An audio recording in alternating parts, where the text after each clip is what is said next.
Bihari. Jaya Radha Madhava Kunja Bihari.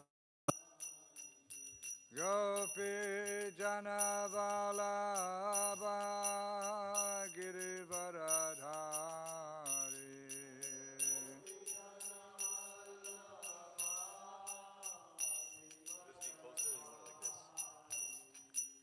Gopi Janavalabha Girivaradhari.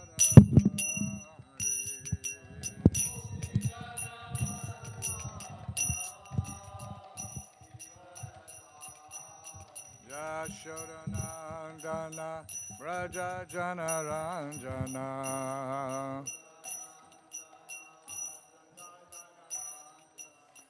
Yashodanandana Braja Janaranjana.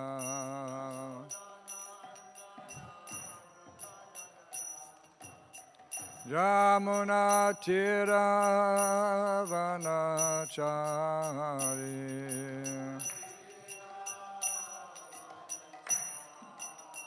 Yamuna Tira Vanachari.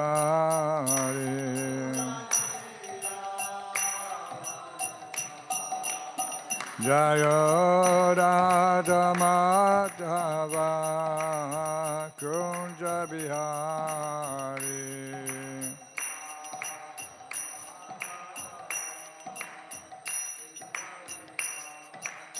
Jaya Radha Madhava Kunja Bihari.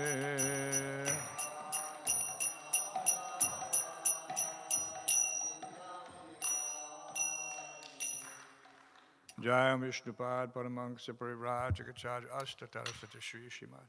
The Divine Grace of Bhāgavatam Bhaktivedanta Swami Śrīla Prabhupada Ki. Jaya Nityalila Bhavishta Om Vishnupad Paramahansa Parivrajagacharya Ashtatarasati Sri Śrimad. The Divine Grace Śrīla Bhaktivedanta Saraswati Thakur Goswami Prabhupada Ki. Grantaraj Śrimad Bhāgavatam Ki. Gaur Premanandi. All glories to the assembled devotees. All glories to the assembled devotees.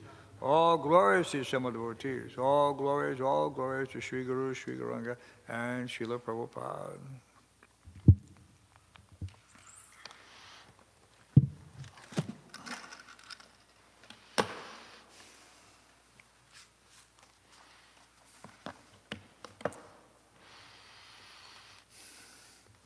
Reading from Srila Prabhupada Lilamrita, Volume 6, chapter titled, At Home in Vrindavan.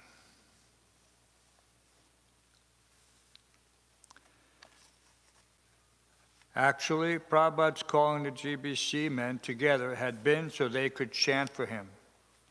Now more than ever, he wanted the medicine of the holy name, not of the doctors. When he heard that his friend Dr. Ghosh was coming to Vrindavan to open a clinic and that he could prescribe treatment, he refused the offer.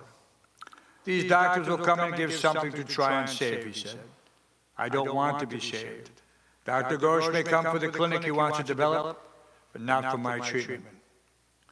Tamal Krishna asked if they could at least call him in some local Vrindavan doctors. No, said Prabhupada. Let us take your advice for kirtan only.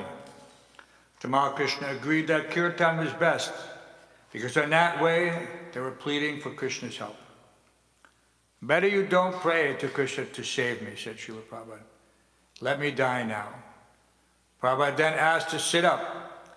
If Hamsarūpa is not tired, he said, he can continue singing. When Harikesh had received the call to come immediately to Vrindavan, he had been told to expect the worst. Immediately he contacted his printer, who was in the process of completing several books, and told him that he must have advanced copies by the next day. So by the time he got on the plane for India, he had newly printed volumes of the second canto of Śrimad Bhāgavatam in German, the Krishna trilogy in German, and the Yugoslavian Sri Ishopanishad. But when he arrived at Srila Prabhupada's door in Vrindavan, a devotee told him that he could not bring the books to Srila Prabhupada now. Why not? Harikesh asked. This is not the kind of mood we are trying to create here, the devotee explained. What? Are you crazy? Exclaimed Harikesh. Books are Prabhupada's life and soul. He went in and showed Prabhupada the 7 new books. Immediately, Prabhupada took the first volume of the Krishna trilogy and held it up, looking at the cover painting of Radha and Krishna, which happens to be the painting that's in Prabhupada's room here. Prabhupada began crying and reached out, trying to stroke Harikesh's head. Harikesh reached out and held Srila Prabhupada's hand, thinking himself unworthy of being patted. He was writing here, typewriting, said Srila Prabhupada, referring to when Harikesh had been his secretary, just before going to preach in Europe. I said, you go. I had 10 servants. You thought that I was degrading you by sending you away. No. Now you understand? Yes, I understand, said Harikesh, sobbing. Here is an intelligent boy, I thought, said Srila Prabhupada. Why should he rot here typewriting? Prabhupada looked at each book. Printing and everything is first class, he said. He asked how many had been printed, and Harikesh replied, 120,000 Krishna trilogies, 60,000 Śrimad Bhāgavatam second cantos, and 10,000 Ishopanishads. Can you distribute that Ishopanishad, Prabhupada asked? Harikesh assured him that they could definitely distribute the books in Yugoslavia. Then print more, said Prabhupada. They continued discussing book production. Books were indeed Srila Prabhupada's life and soul. From Harikesh's entering with the new books, Prabhupada had felt a profound ecstasy that had spread to Harikesh and all the devotees present. Everyone was keenly aware that what they were experiencing was transcendental, a special reciprocation with Srila Prabhupada, and as long as they were sincere, it would not die. Now you just have to become better, said Harikesh, more healthy. Healthy, said Srila Prabhupada? I have nothing to do with this body. During one of the long kirtan vigils, Brahmananda Swami was present, and Srila Prabhupada called him forward. He wanted to give him last instructions about Africa. Prabhupada was lying down, and Brahmananda had to put his ear near Srila Prabhupada's mouth to hear. The other devotees in the room also hushed and came as close as possible. With Navayogendra, Prabhupada said in a hoarse whisper, the both of you, South Africa also. There gradually the people are taking. Tried to bring Pushta Krishna back. He is very competent, so jointly organize Africa. Pushta Krishna Maharaj was a sannyasi who had left shortly before this situation. So jointly organize Africa. Have Sankirtan. All Europeans, Americans, Africans. Tulsi Das is very competent also. United Nations under Chaitanya Mahaprabhu's flag. It is possible. Otherwise, that United Nations will be simply false attempt. You said that when you first came to New York, replied Brahmananda, urgently recalling his first days with Srila Prabhupada. You went to the United Nations. The very first day I came to the kirtan there in New York, the next day you went for that peace vigil outside the United Nations. And you were chanting Hare Krishna and saying that this Krishna conscious movement is the only method for making United Nations. That is a fact, said Prabhupada. Try for the protection of Chaitanya Mahaprabhu, and things will be successful. Others, they will simply waste time and be disappointed and change the body and suffer. Prabhupada changed the subject, but Brahmananda was satisfied. He had been given enough service for many lifetimes. Kulaji came into the room on behalf of Kirtanananda Swami with gifts for Srila Prabhupada, an $8,000 check, a sapphire ring, a gold medallion studded with sapphires and rubies. So why don't you find out some bride? Srila Prabhupada remarked. And the devotee's sudden laughter broke the room's solemn mood. Accepting a ring on his finger, Srila Prabhupada said someone should take care of the other valuables. Kalaji said he had one request to make on behalf of Kirtanananda Swami. Kirtanananda Maharaj said that you have asked us to pray to Krishna before, but he says he doesn't feel qualified to pray to Krishna. So he is asking that you please pray to Krishna for us, because we cannot pray to Krishna directly. We don't know Krishna. But if you ask, Krishna must be sure to fulfill your desire. So would you please pray to Krishna to stay with us? We want you to come to the palace that we're building in New Vrindavan, Srila Prabhupada, if it is possible. I wish, said Srila Prabhupada, but unless I become a little strong, how can I go? We've also brought some sweets and ice cream, said Kuladri. He knew that Prabhupada could not take it, but he asked if he could just take a little taste. Prabhupada agreed, and a small piece of the ice cream was put on his tongue. First class, he said. Srila Prabhupada ki.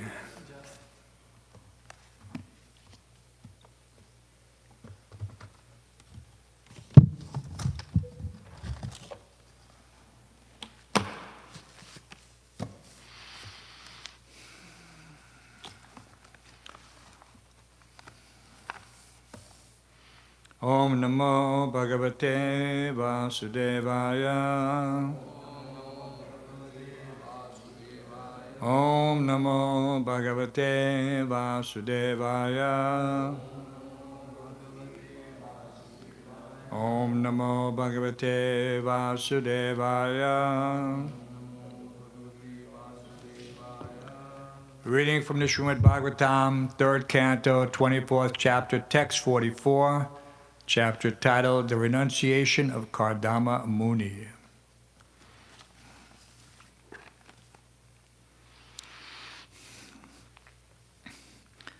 Nirahankritir nimamascha. Nirahankritir nimamascha. Niradvanva samadriksvadrik. Niradvandva samadrik svadrik. Pratyak prashanta dhira. Pratyak prashanta dhira. Prashantor mirivodadi. Prashantor mirivodadi. Please chant. Nirhankritir nimamascha. Niradvandva samadrik svadrik. Pratyak prashanta dhira. Prashantor mirivodadi. Nirhankritir nimamascha. Niradvandva samadrik svadrik. Pratyak prashanta dhira. Prashantor mirivodadi.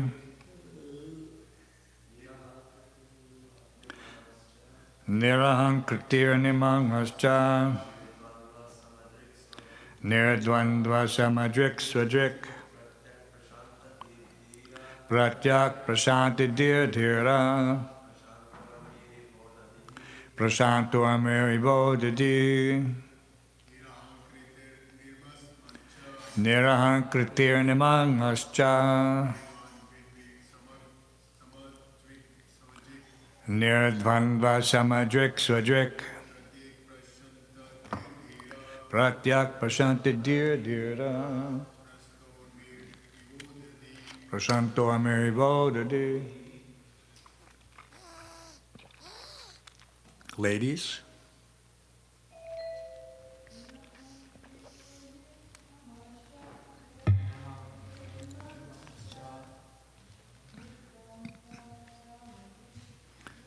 Niradvandva samadrik svadrik. Pratyak prashanta dhira.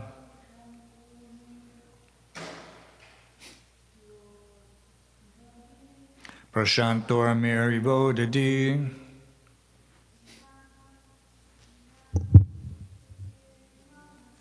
Nirahankritir nimamascha. Niradvandva samadrik svadrik. Pratyak prashanta dhira.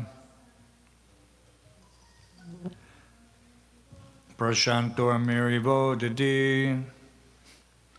Nirahankriti, without false ego. Nirmama, without material affection. cha, and nirdvandva, without duality, samadrik, seeing equality, swadrik, seeing himself, pratyak, turned inward, prashanta, perfectly composed, mind, dhira, sober, not disturbed, prashanta, calmed, urmi, whose waves, eva, like, udidi, the ocean. Translation and purport by Divine Grace A.C. Bhaktivedanta Swami Prabhupada.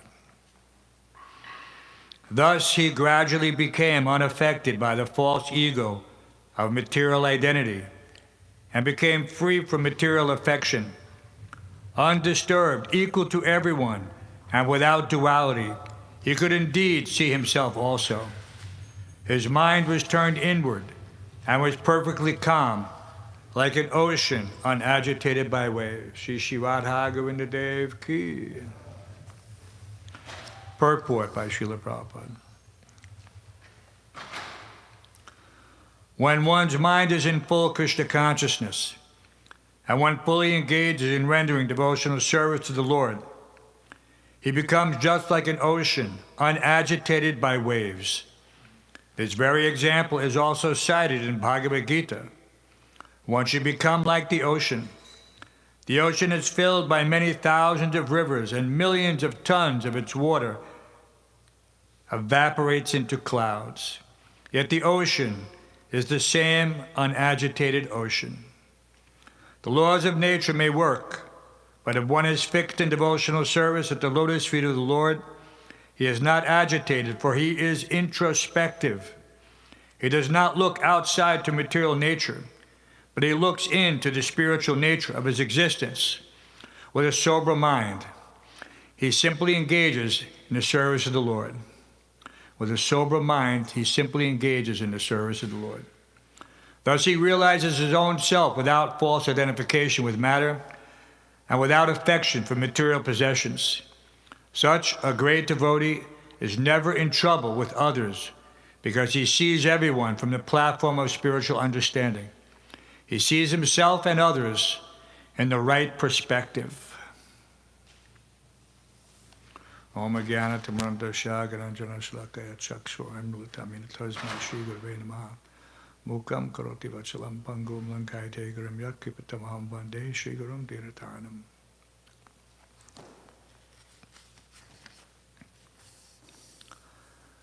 This last, he sees himself and others in the right perspective. In the 10th chapter of Bhagavad Gita, in verses 4 and 5, Prabhupada defines intelligence as to understand things in their proper perspective. So intelligence is not a function separate that somehow or other is manifest according to one's need, right? But intelligence is also a state of mind that one possesses and which is constantly seeing things, reviewing things, so that he has the perspective to put things, well, in perspective.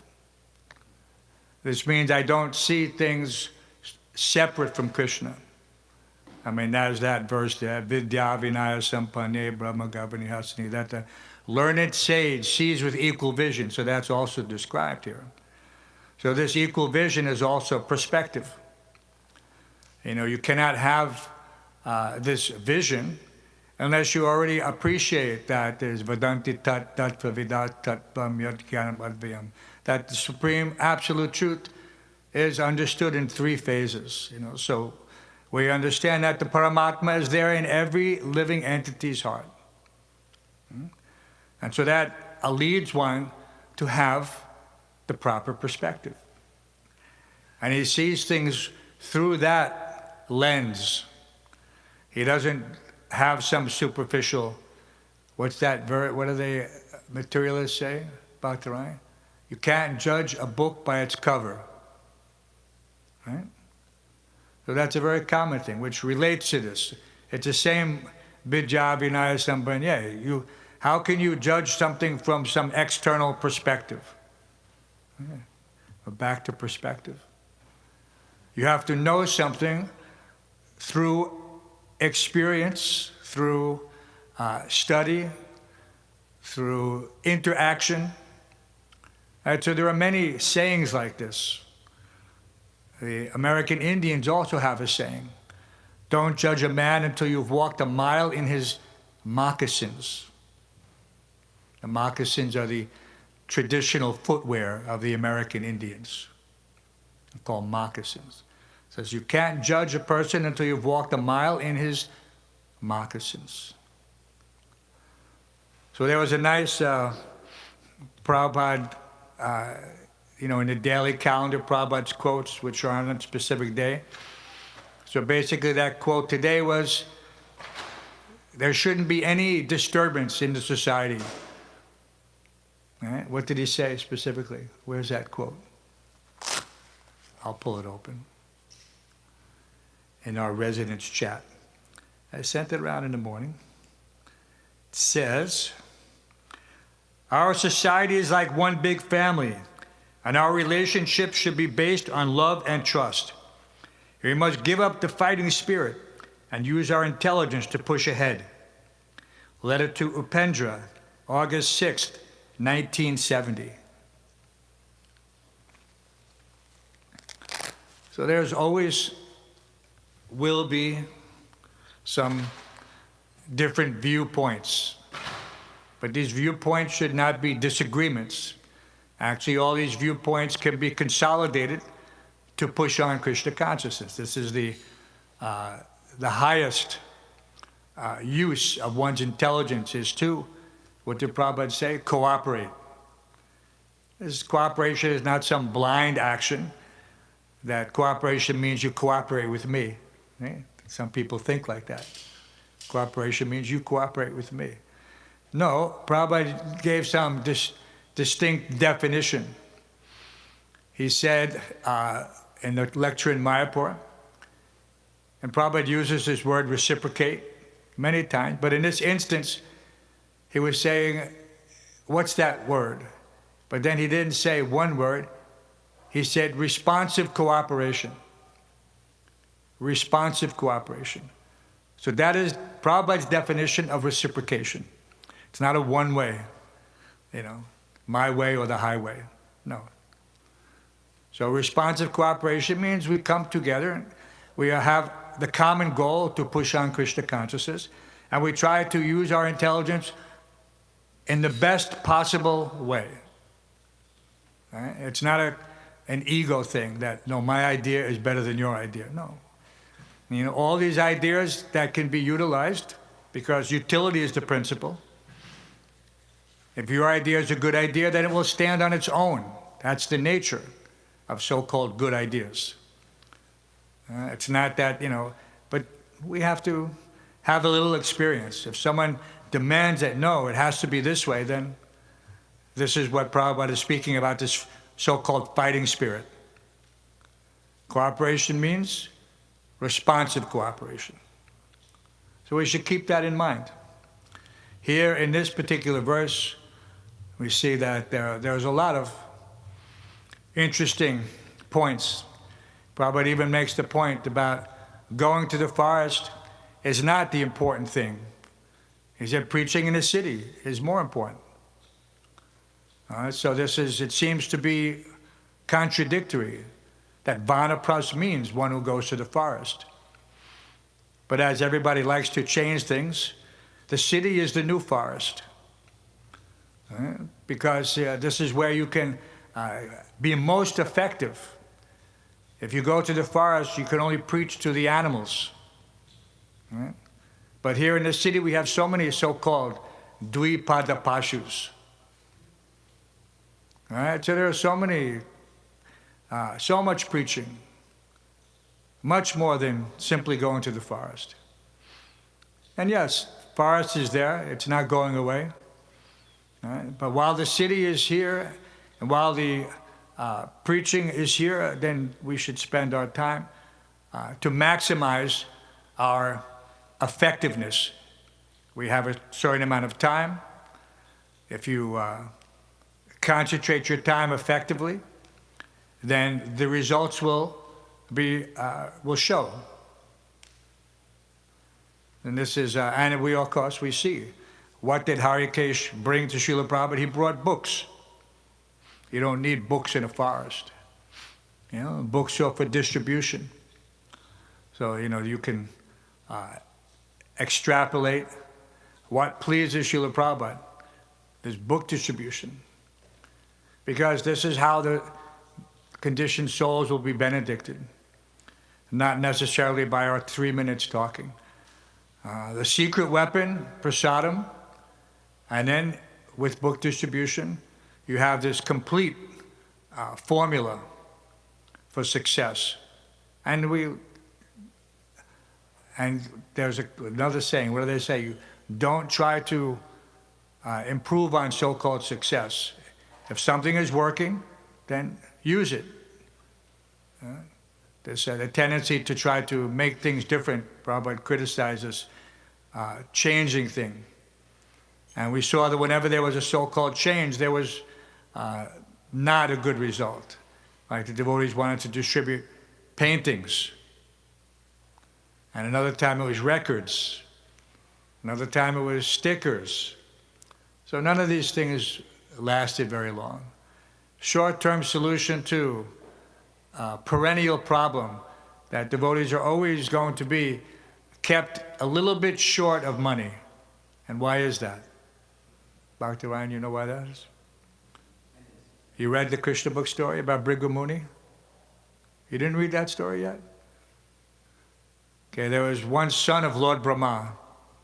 Right? Many sons. You have Kardama Muni, who's also a son. So one of his brothers, Bhrigu Muni, he was selected by the sages to find out who is the Supreme Personality of Godhead. They have the triumvirate, Brahma, Vishnu, Shiva. So the sages, they're not necessarily devotees. They're sages in the forest. They wanted to know who is the Supreme Personality.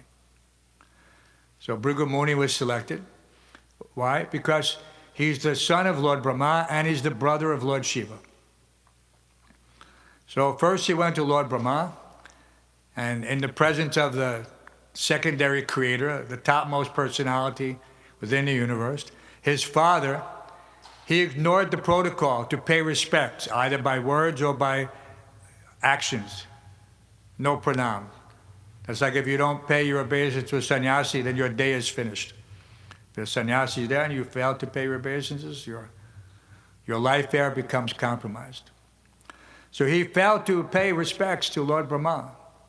And Lord Brahma, of course, could understand that this is a severe offense.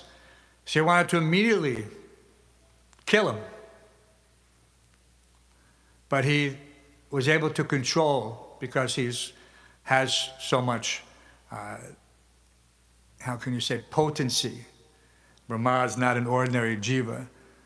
So he was able to calm himself, but Bhrigu Muni knew that he should immediately leave that place before things change. Because, obviously Lord Brahma's mind could change. So then he went next to Lord Shiva. And what did he do? You know, Devarshi, what did he do to Lord Shiva? He started criticizing, calling him names. You just associate with ghosts and hobgoblins. You stay in the crematorium. You smear the ashes of dead people all over your body. And then he was criticizing. And Lord Shiva was not affected by that. But then he started to criticize Uma. All right? So then Lord Shiva immediately was going to kill him. But Uma pacified him. But then again he realized, I need to leave immediately before things change, Lord Shiva's anger can burn up the entire universe, which he does when he does his dance of destruction, the Tandava Nritya. Right? So he said, okay, so next he went to Lord Vishnu. Right? And without saying a word, without paying obeisance, without doing anything, even though Lord Vishnu was already being ready to receive him, walked up to Lord and he kicked him in his chest. Kicked the Supreme Personality of Godhead in his chest. And he even left a mark. That mark is there, the footprint of Bhrigu Muni on Lord Vishnu. And he wears it with pride. So what did Lord Vishnu said? My dear sage, I hope you didn't hurt your foot. Kicking against my diamond hard, impervious chest. But Lakshmi Devi was furious, and again, she was about to just dissolve him, with her potency. Of course, she could do anything. He would be turned into molecules and scattered across the universe. But Lord Vishnu just, with his calm demeanor, and his unaffected way, but immediately Bhrigu Muni could understand that, yes, Vishnu is the Supreme Personality of Godhead. Because he's completely undisturbed by such things. A physical offense, a mental offense, a verbal offense. So those were all the offenses that Bhrigu Muni had committed to all the other personalities. And in one appearance, he committed all the same to Lord Vishnu. So because of that, Lakshmi cursed the Brahmanas to remain poor. So therefore, in general, the Brahmins, like you saw Sudama Vipra, they remain very poverty-stricken. But it doesn't affect them. They're not looking for material wealth. So because of the curse of Lakshmi Devi, the Brahmins are kept in an impoverished state. Right? But at the same time, the Brahmins are not poor. Real wealth is not counted by how many gold coins you have or how many rupee notes or anything else you have. Real wealth is knowledge. All right? This is the real wealth. Vasudeva Bhagavati Bhakti Yoga Prayojita Jana Yasuvaragam Jnanam Chayarahoitakam. So real knowledge is coming from this ability to know and appreciate everything that we've heard from our spiritual master, and to assimilate and conduct ourselves accordingly. One cannot say that he's read everything there is to know and that he is such a learned personality, but yet he doesn't act on that platform. He's not Dhiras Tatra Namuyate. He's still completely attached to sense gratification. He has to have his 15-minute hot shower. He has to have his opulent prasadam. He can't exist without his bodily amenities. So then where is the Vairagya, Vidya, Nija Bhakti Yoga? Where is that? These are the tests. Vairagya, Vidya, Nija Bhakti Yoga. So one has to, at least he should be conscientious, always considering, how am I acting? Don't worry about anyone else. This is not our job to criticize, analyze, compartmentalize. Our job is self-realization, self-examination. It begins with me. How should I be acting? What is my service to my spiritual master? And based on that service, then I need to know how to act accordingly. So one should be very careful in this analysis, and he should think, what is my duty to my spiritual master? And then based on that understanding, he should act accordingly. My spiritual master says to distribute books, then I should meditate 24/7, 365, how to distribute books. And then obviously the intelligence will come, because that's also guaranteed, that the intelligence will automatically come. It's not coming from me, Sarvasya Chaham Riddhi Sanivishto, Matak Smriti Gyanam Aponam Cha. From within, just like Lord Brahma received his instructions, so similarly we will also receive. As long as we have an open spiritual mind, not an open material mind. Everyone's always fine to say, you have to keep an open mind. But an open mind to someone else's ideas is not necessarily an open mind. We're not in some fanatical situation where I have to abandon my intelligence. No, Prabhupada said, no, you have to use your intelligence.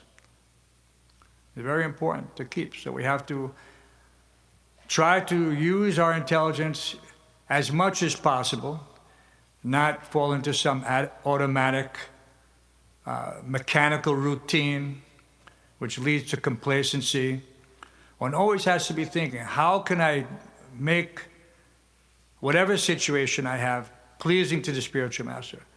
Maybe I don't have anything. Maybe I'm Kolavecha Sridhar, and I'm sitting in a mud hut, stitching plantain leaves together with twigs. So maybe that's my lot in life. So then I should do it to the best of my capacity.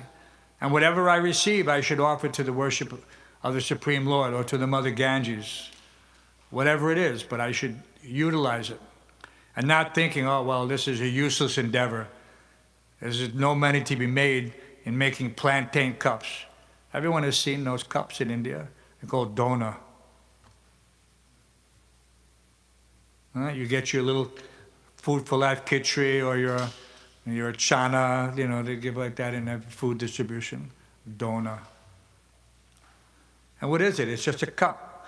And what is it? They take little twigs and they stitch them together. Very ingenious utilization of nature's resources. But here in America, people would say, oh, that's useless. But if the fruit of that work is being used in the service of the Lord, then it is perfect. It is the perfection of life. When Prabhupada told Brahmananda that you should give up everything, give all your money to Krishna, Brahmananda first thought that he should give up his job. Prabhupada said, no, you don't give up your job. You give up the money associated, because Brahmananda's money was the only thing that was maintaining the 2nd Avenue Temple, 26 2nd Avenue.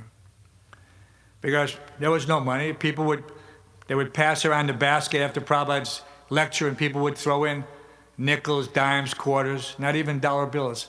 At the end of the night, the collection would be, and you can see in Prabhupada's diary, collected $3. $3.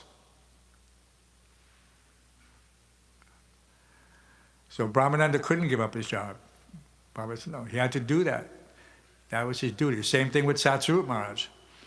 They had to work hard, but they had to be detached. So this is also the secret.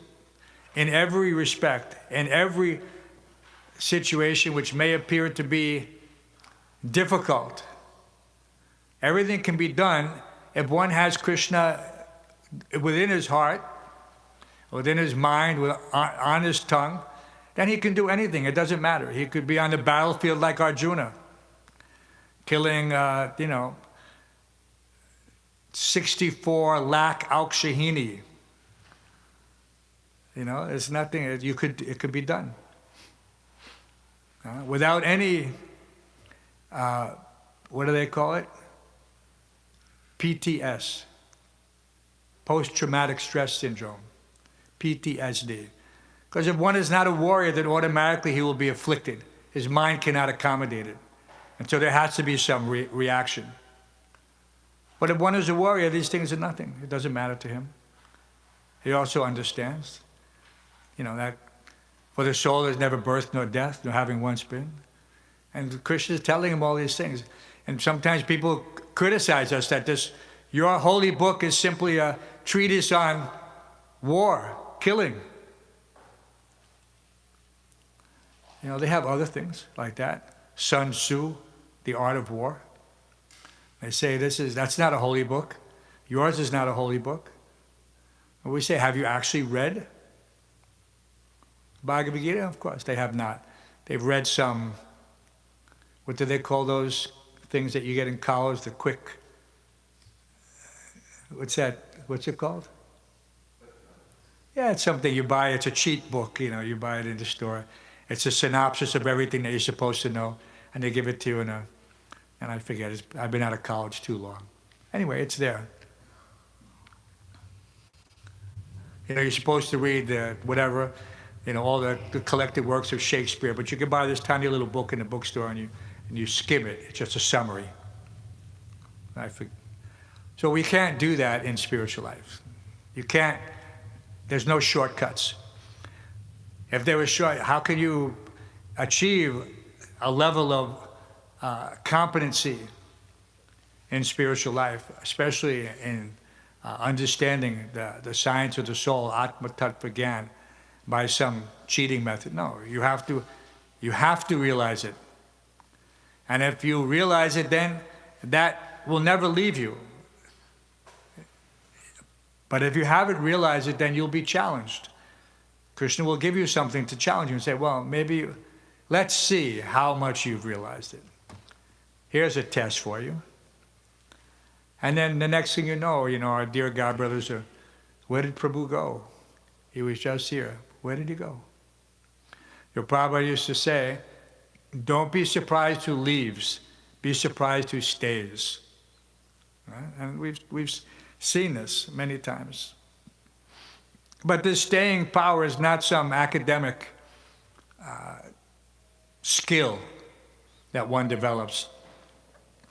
It has to be based on actual emotion, genuine love. And this loving propensity, which is there in every living entity, is not so easy to you don't manifest it. You don't say, okay. The analogy we used to use sometimes when people would say, yes, I love God. I said, you love God? How do you, what is your definition of God? Well, he's this, he's that. So, you love your wife because you know your wife. If I point to someone on the street and say, love this person, can you just do that, manifest some love out of thin air? No, it's not possible. Sambandha abhideyam prayojan. These things must be there in order for Prem Purmata Mahan. Everything must be there. It's like a foundation you build on. You cannot have one without the other, unless you're a fortunate soul. Spiritual master can give you immediately by his mercy, by his potency. And practically speaking, we've seen that description in Leelamrita when Prabhupada saw the books. It was immediately a transcendental atmosphere. Why? Because Prabhupada was experiencing transcendental pleasure. And so automatically it was emanating from him. So this shadow emotion is very tangible. And everyone who's been in Prabhupada's association can confirm that. But it's not something that you can put in a jar and put it aside and open it up anytime you want and experience it. No. Unless you've somehow or other developed that real love and affection for the spiritual master and Krishna, it would be very difficult, for you to persevere under the most adverse circumstances. And you have to have that. Just like a person who's attached to his wife and family, he knows there are many opportunities for infidelity. But because he has a genuine emotion based on the relationship that is grounded in, what does that mean? Love is, in the family life, means that the husband is the protector and the provider. So he'll never abandon his duty under any circumstances. And that protection, and no one will do that without love. Otherwise, why should I? If I don't love a person, why will somebody dying on the street, maybe you'll go over and help, maybe. But it's not out of love that you're doing. So maybe a sense of, to do something for that person. There's a heightened sense of responsibility or whatever, morality or sympathy. But you'll do anything to save your children. One man was attacked by Gundas. He was driving home and he was ambushed outside his house. And these Gundas had automatic weapons. But because his wife and children were in the car, he left the vehicle to draw their fire. Okay? And immediately was hit with multiple rounds. But he had a weapon and he returned fire. So even though his wife was also wounded, she and the children survived. But of course he died. 5 rounds. So this is love. You don't do this if there's no love. So we should have that same love for the spiritual master. It's not that, we do this in some official capacity. That love is there in everything you do, in every single second that you're in the association of a spiritual master, who is, as far as I can remember, he's been sitting on Abhyasasan since 1976. He hasn't left. And before that also. But since 1976, he's been sitting there 24/7, 365. So if one has that understanding, then he will never neglect anything. He will always be acting on behalf of the spiritual master. He can't tolerate that there's something not right. He has to fix it. So this is something that has to be developed gradually. Love does not, like I said, it's not an instantaneous thing. Open the packet, add water, and boom, like a magic potion, right? They have the gypsy. You go there and get your love potion number 9. Okay? No, it doesn't work like that. But we have everything we need to develop that love for Krishna. We know everything about Krishna, from the moment he rises to the moment he dances with the gopis. We know every single activity. And that gradually that love is being developed by purification. And for us, we understand that love is eternally there. It's just that now it's covered. So we're simply engaging in activities to uncover it. Purification. Right? That cannot happen in the material world. It's not that I ever loved that person walking down the street. So I can't reawaken my dormant love for that person. It doesn't work. But I can reawaken my dormant love for Krishna because it is there. And so therefore that's the goal. Prema Pumartha Mahan. So we have to somehow arrange our activities always around thinking, how can I please the spiritual master and Krishna? Whether it's by getting up every day and going to Mangalarti when I don't want to, chanting my rounds, following the 4 regular principles, such a burden, and I'm going to have to do this for the rest of my life? Oh my goodness. But Krishna makes it easy. Once you adjust that mentality and say, yes, I will do it for you. From this day forward, Krishna, I am yours. Right? From this day forward, I'm yours. Then Krishna says, yes, okay. Okay? So we have to have that mood. Krishna is not someplace else. Krishna is right here. He manifests himself for our eyes, for our physical eyes. He manifests himself in our heart according to our spiritual eyes, if we can. That premanjana churita bhakti vilochanena. So why are these things even discussed? Who ever heard of this prema? That the eyes smeared with the ointment of love of God. Sounds a little, where did that come from? Very poetic, no doubt. Yes. But one can immediately appreciate that this sentiment is not just some starstruck poet infatuated with some mundane person. No. This is the poetry, emotion of the highest level. And so therefore certain things we're not eligible. The poets write like Jayadev Goswami. We can read it, but the emotion will not come for some time. And one should be very cautious not to exhibit some false emotion, because that won't serve you well.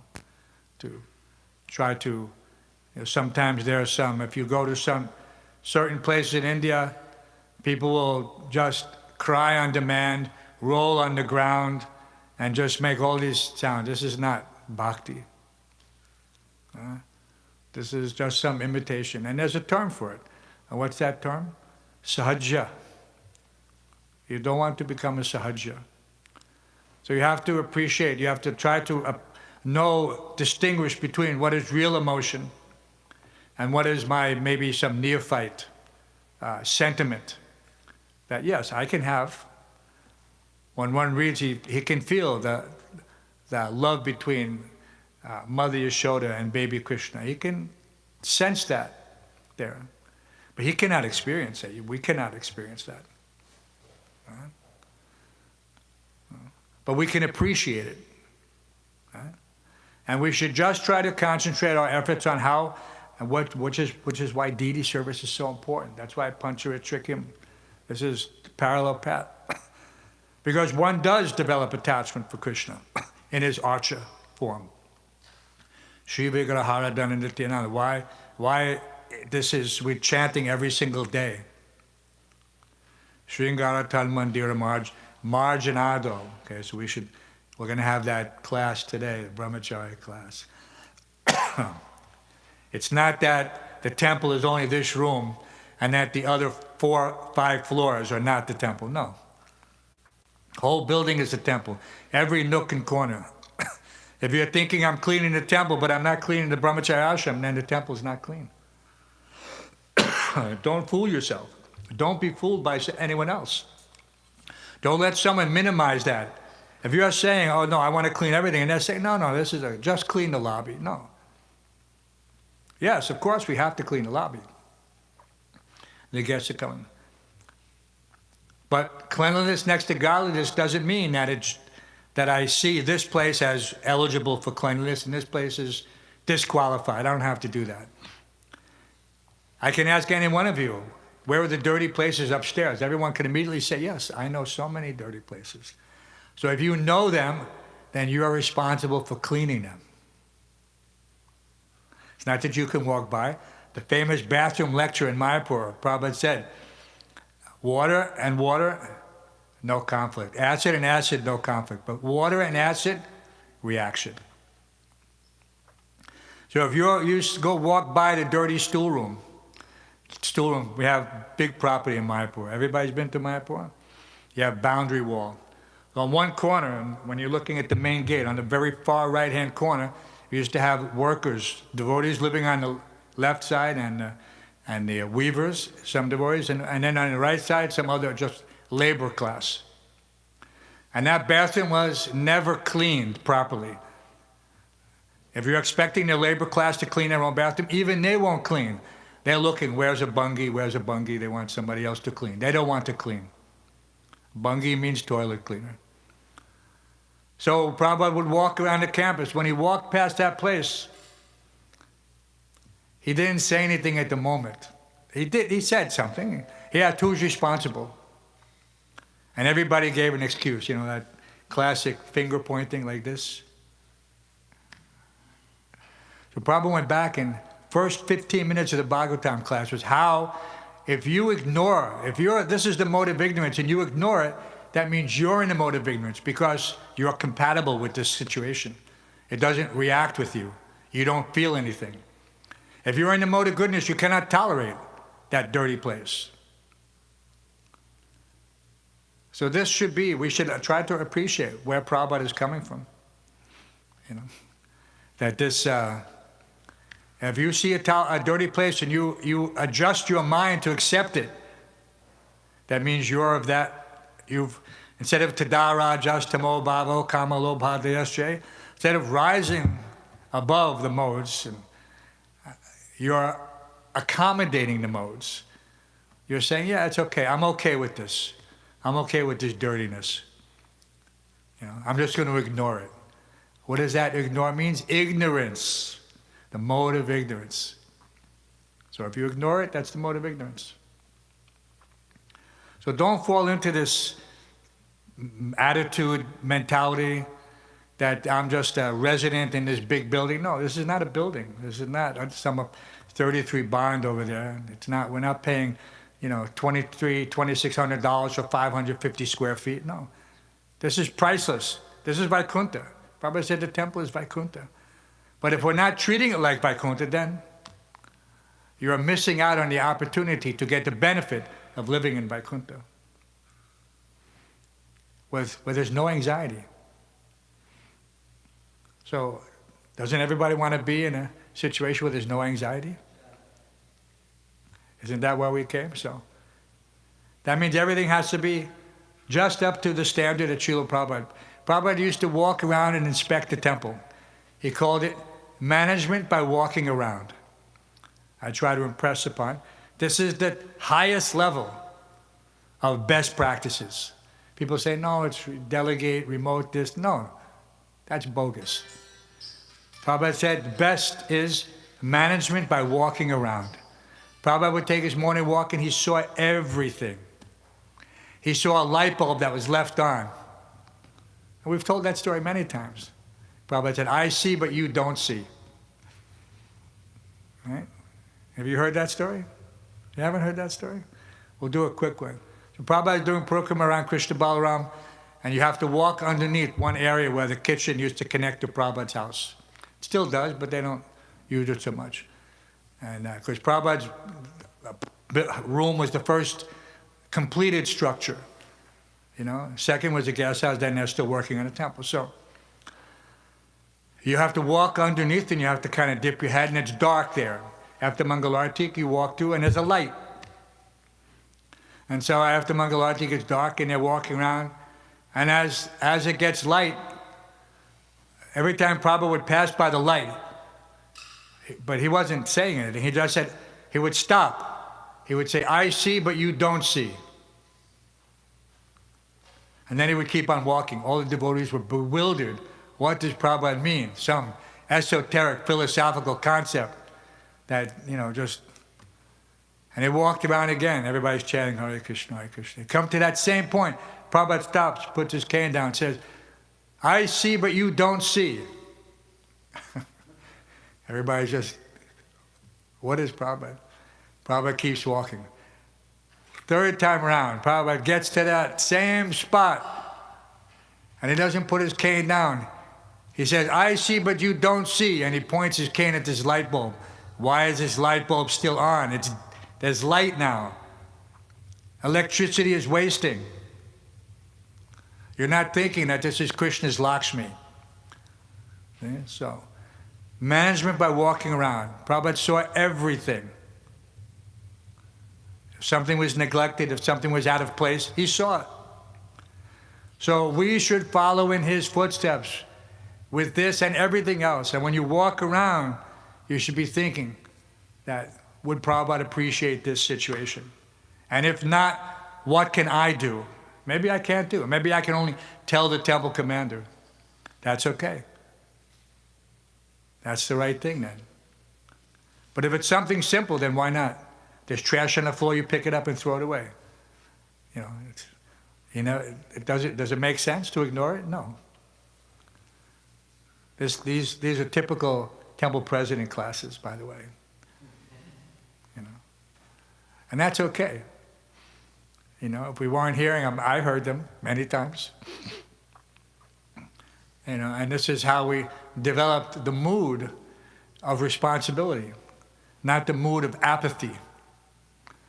Just like, because otherwise it takes a little time to appreciate.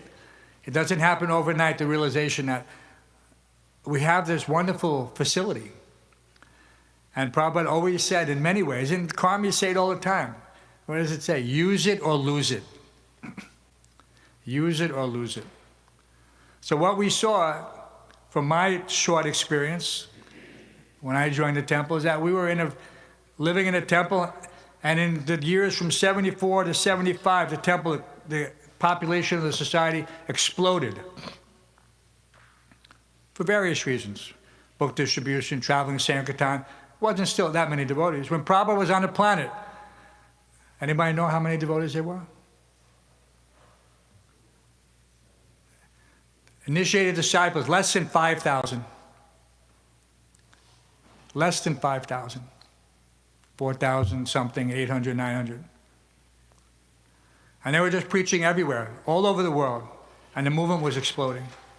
And so a little building, brownstone, was getting crowded in Henry Street, now 439, 441. And Prabhupada's side, we had the Brahmachari ashram, 3rd floor and 4th floor, and the ladies' ashram, same. We had 131 devotees crammed, and there was literally devotees sleeping on staircases, in closets, everywhere.